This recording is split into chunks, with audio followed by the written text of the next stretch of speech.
Hello hi అండి. ఈరోజు ఇడ్లీలు సాఫ్ట్గా స్మూత్గా మిక్సీలో వేసినా కూడా గ్రైండర్లో వేసినట్టు స్మూత్గా ఎలా చేసుకోవాలో నేను చూపించబోతున్నాను. నేను చెప్పినట్టు ఫాలో అయితే బిగినర్స్ కూడా చాలా ఈజీగా ఒక గ్లాసు మినపగుళ్ళకి 3 గ్లాసులు రవ్వ అనేది తీసుకుంటున్నానండి. నేను మిక్సీలో వేసినా కూడా గ్రైండర్లో వేసినట్టే తీసుకుంటున్నాను.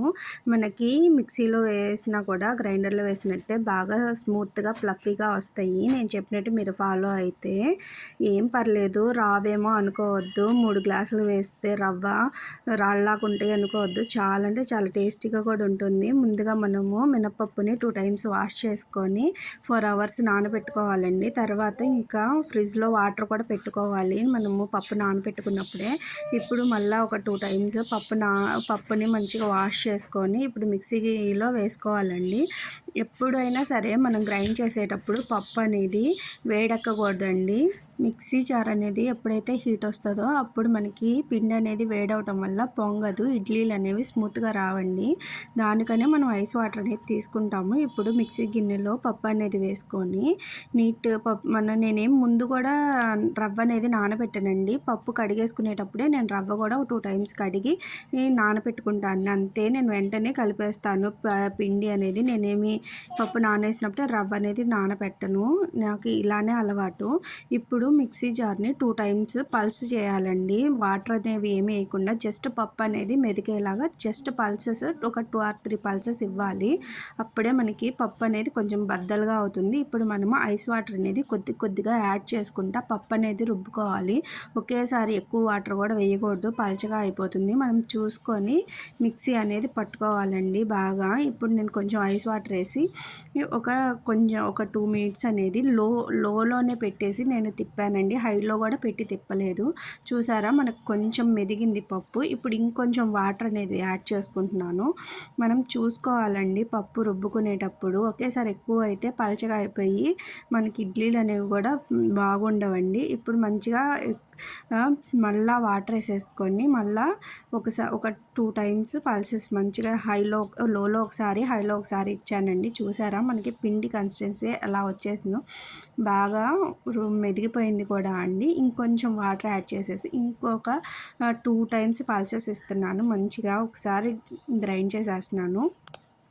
మనం పిండి ఎప్పుడైనా సరే ఇలానే రుబ్బుకోవాలండి, మిక్సీ పట్టుకోవాలి. లేదు అంటే మనకి పిండి అనేది ఒకేసారి మిక్సీ తిప్పినా కూడా హీట్ అయిపోతుంది. అందుకనే ఇలా మనము ఈ పల్సెస్ మూడ్లో ఇలా తిప్పుకోవడం వల్ల మనకి పిండి అనేది వేడవకుండా స్మూత్గా ఒదుగు కూడా వస్తుందండి. మిక్సీలో వేసినట్టు చూసారా ఎంత బాగా వైట్గా పిండి కూడా మంచిగా వచ్చింది. నేను రవ్వ అనేది పిండి వేయనండి అసలు. ఎప్పుడైనా సరే దాంట్లో ఉన్న వాటర్ కొంచెం వంపేసి ఇప్పుడు నేను అందులో ఈ రుబ్బుకున్న మినప్పిండిని వేసేసి నేను కలిపేస్తాను. కొంతమంది ఈ పిండి గట్టిగా పిండేసి వేస్తారు కదా రవ్వ అనేది, కానీ నాకు అది అలవాట్లేదండి. మా అమ్మ ఎప్పుడైనా సరే ఇలానే చేసేవాళ్ళు. మనం ఎలా అయినా సరే వాటర్ యాడ్ చేసుకోవాలి కదండి, ఆ వాటర్ యాడ్ చేసుకునే పని ఉండదండి. ఇప్పుడు ఇలా చేయడం వల్ల ఒకసారి ఇలా ట్రై చేయండి, మీకు అర్థమైపోతుంది.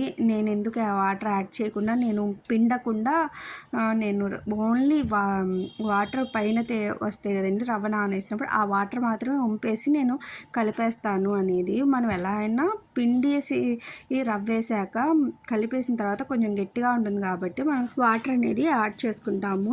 ఆ పని లేకుండా నేను జస్ట్ రవ్వలో ఉన్న వాటర్ వంపేసి ఇందులో పిండేసి కలుపుతున్నా అండి.